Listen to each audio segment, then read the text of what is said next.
আসসালামু আলাইকুম। একাধিক প্রশ্ন পেয়েছি যে পিআইডি কি অথবা পিআইডির কারণসমূহ কি? যেহেতু প্রতিটা রোগের বা প্রতিটা সমস্যার মূল কারণগুলোর উপর ফোকাস দিতে হয় ভালো থাকার জন্য বা সুস্থ হওয়ার জন্য।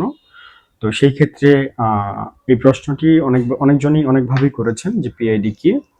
তো পিআইডি অর্থাৎ পেলভিক ইনফ্লামেশন ডিজিজ বা গর্ভাশয়ের প্রদাহজনিত রোগ মহিলাদের একটি গুরুতর স্বাস্থ্য সমস্যা যা জরায়ু, ডিম্বাশয়, ফ্যালোপিয়ান টিউব ও আশেপাশের প্রজনন অঙ্গগুলোতে ইনফেকশন বা প্রদাহ সৃষ্টি করে থাকে।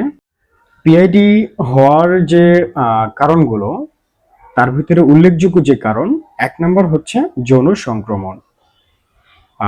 সেটা যেমন হচ্ছে ক্ল্যামাইডিয়া বা গনোরিয়া। এটা মূলত সবচেয়ে সাধারণ সংক্রমণ যা পিআইডির জন্য মূল দায়ী। ২ নম্বর অসুরক্ষিত যৌন সম্পর্ক, অর্থাৎ কন্ডম ছাড়া সম্পর্ক বা একাধিক নারীর সাথে বা যৌনসঙ্গী বা ৩ নম্বর যদি বলি যে ইনফেকশন ছড়িয়ে পড়া, যেমন যোনি বা জরায়ু বা সার্ভিক্স ইনফেকশন থেকে ধীরে ধীরে উপরের প্রজনন অঙ্গগুলোর দিকে ছড়ায়।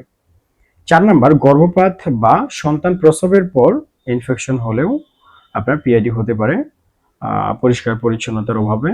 ৫ নাম্বার যৌনিপথে কোনো যন্ত্র যদি প্রবেশ করা হয় সেই ক্ষেত্রেও ইনফেকশন হয়ে পিআইডি হতে পারে। অসচেতনতা ব্যবহৃত স্যানিটারি ন্যাপকিনের কারণেও হতে পারে। ৭ নাম্বার যে সমস্যাটি খুব বেশি, যে দীর্ঘমেয়াদী যৌনি স্রাব বা যেটাকে বলা হয় লিকোরিয়া।